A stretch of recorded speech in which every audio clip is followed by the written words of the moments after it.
there were windows.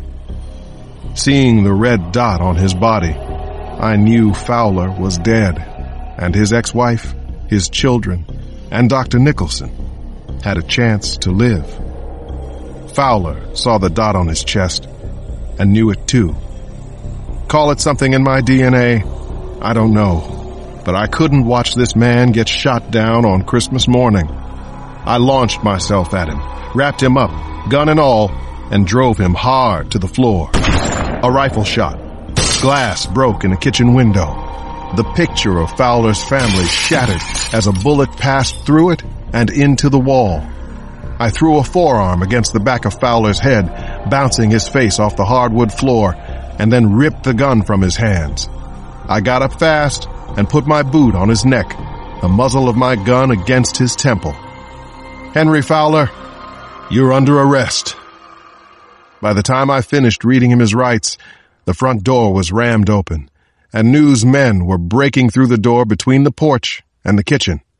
They ran to us, used zip ties on Fowler's ankles and wrists. Medics rushed into the house. The 2 SWAT officers lifted Fowler to his feet. He was going to have a hell of a black eye from the pounding he'd taken against the floor. He stared at me. "Why didn't you let them kill me?" Like I said, I believe in the redemptive power of Christmas. "Not for me." Fowler shook his head. "I'll be in a jail cell. I'll be tortured by what I've done for the rest of my life." "Unless you testify." "What?" "Come forward with what you know. Tell the truth about the Huntington's drug and the hepatitis vaccine. You can still save lives, prevent brain damage." Fowler stared at me as if this had never occurred to him. "Merry Christmas, Fowler," I said. Then SWAT took him away. My eyes began to water, and I wiped them on the back of my sleeve. Maybe what my grandmother had always said about Christmas was true. "You okay, Alex?" New asked. He'd come in through the broken-down back door. "Yeah," I said, watching Fowler disappear. "I'm doing fine." We went to the living room, where McGoey was on top of everything. Crime scene photographers were already snapping away at the broken lamps, the shot-up gifts, and the busted Christmas tree. Social workers were talking to the kids, wiping faces, feeding them fruit, getting them to the bathroom. EMTs were working on Dr. Nicholson. A gurney was brought through the front door. 2 EMT guys slid a board under the badly wounded man. They carefully hoisted him onto the gurney and carried him out. Diana followed the gurney. She stopped for a second and turned to me. "God bless you, Detective." "You too.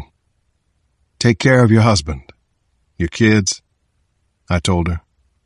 "Somebody close the damn door," New shouted. "It's cold in here." "Yeah, you got it rough, Adam," I told him. McGoey smiled and said, "The plan worked. You're a smart guy." "What if it hadn't worked?" I asked. "What would you be saying then?" "I'd be saying you're the dumbass who got himself shot on Christmas morning." The 3 of us took a last look at the living room. I doubted there was much that hadn't been cracked, smashed, broken, or torn. "God," said McGoey, "looks like there was one hell of a party here." "Oh, there was," I said. "One hell of a party." I shook my head. I felt like I should smile, but I couldn't. I just couldn't. I looked at my watch. It was nearly 8:30 a.m. I took out my phone and tapped in Bree's name. "Hey," I said, "save me some sweet bacon. I'm coming home." Chapter 43. Snow in Washington, D.C. is always a disaster. 4 inches can snarl traffic inside the Beltway. 8 inches will most definitely spawn a nightmare of accidents and near gridlock. True paralysis, however, arrives when the snow depth exceeds 14 inches, a rare event.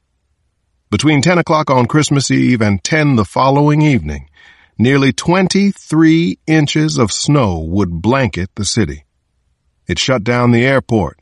It shut down the metro and the bus system. Few cars moved that entire Christmas day.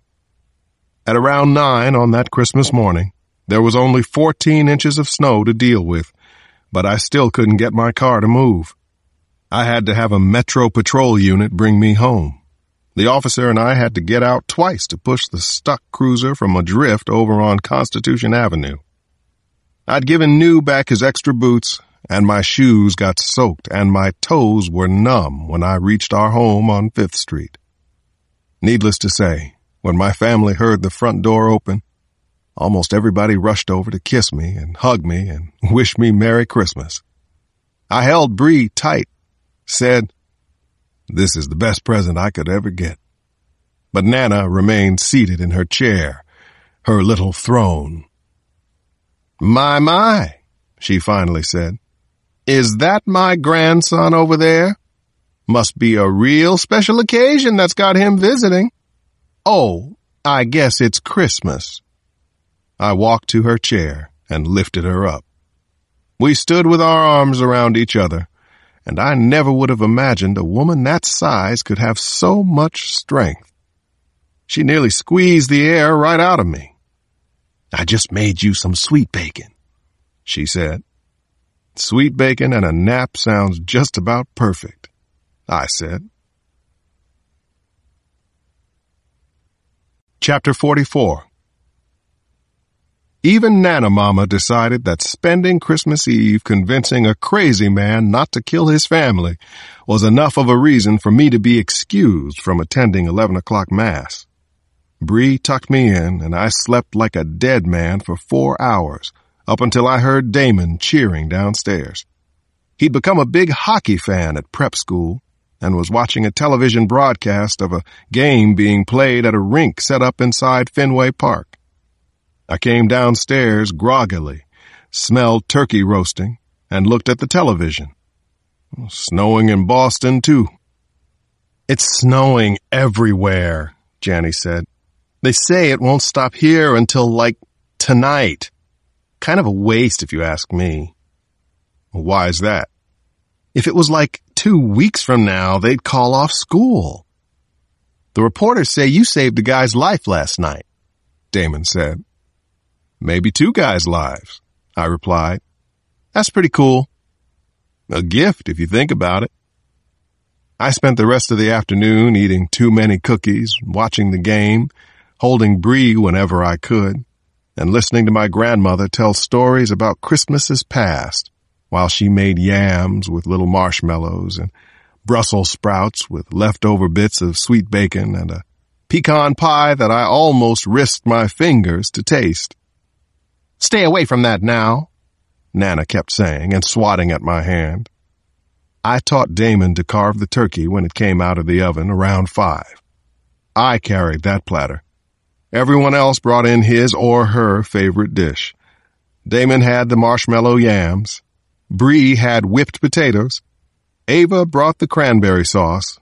Janny carried the stuffing as if she were in a procession.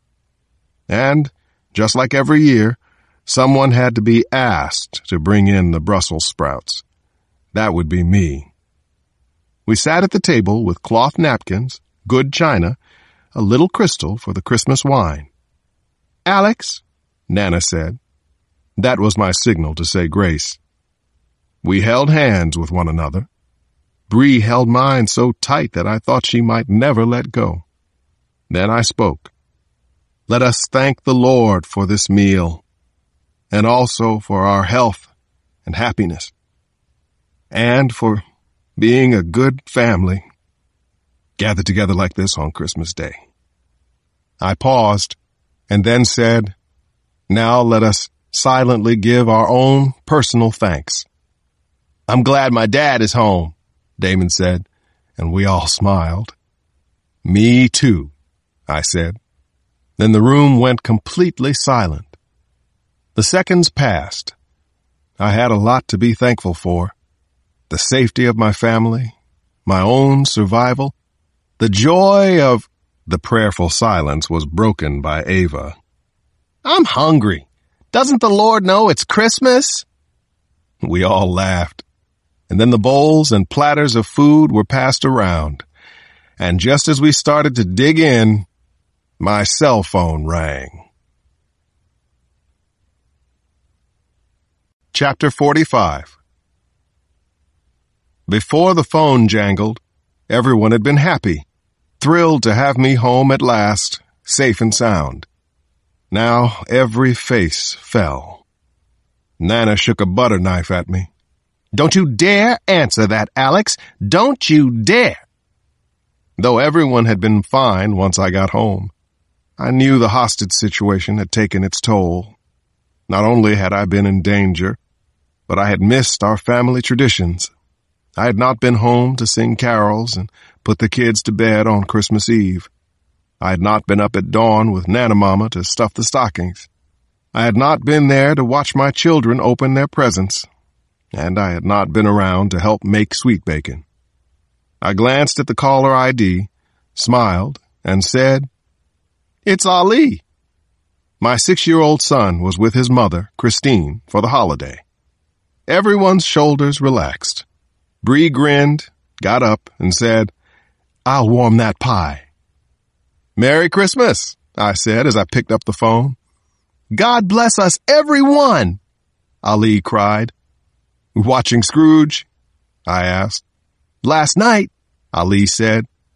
"Thank you for the boxing gloves." "You're welcome." "Mommy doesn't like them." "You just bring them home with you then." "Santa gave me an Xbox. What did he get you?" 17 inches of snow. "And the best little boy in the world," I replied.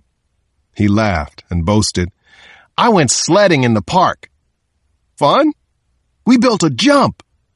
"Then it had to be fun," I said. "You want to say hello to Nana and everyone?" He said he did, and I passed the phone down the table to my grandmother, watching her light up as she listened. "Well, God bless us everyone to you too, little man," she said. I felt a hand on my shoulder and looked up to see Bree back from the kitchen, silhouetted against the fading day. My wife smiled and kissed me on the cheek. She smelled wonderful when she leaned over and whispered, "You'll be getting a special gift later."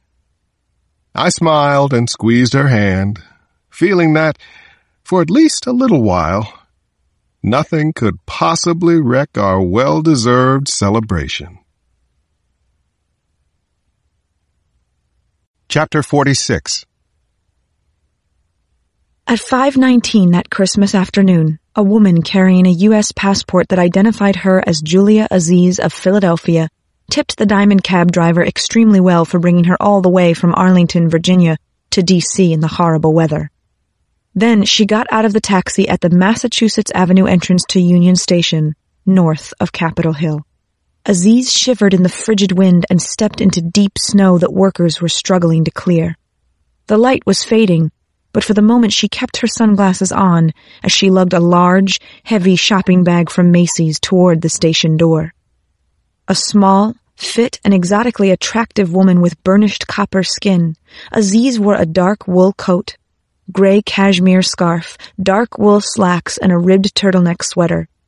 A pair of calf-high black leather boots completed the look, an outfit that suggested she was perhaps some stylish congressional aide instead of a fanatical member of Al-Aila, the family. Aziz's real first name was Hala. A plague upon them, she thought as she pushed her way through the revolving doors into the vaulted marble Amtrak facility. Hala was pleased to see that what she'd heard on the taxi radio on the way into the city was true. Though everything else had come to a near standstill, Amtrak trains were still running. They were heavily delayed by the storm, though, and Union Station was packed with travelers. It was perfect, even better than she'd planned. Indeed, the events that were about to unfold were supposed to have taken place earlier in the day, around 11, give or take 10 minutes. But the storm had changed things, delayed the intricate timing of her plot by some 5 hours at least, the last time she'd checked. Kicking the snow off her boots, she looked around the main hall, ignoring the voice of Nat King Cole crooning about chestnuts on an open fire.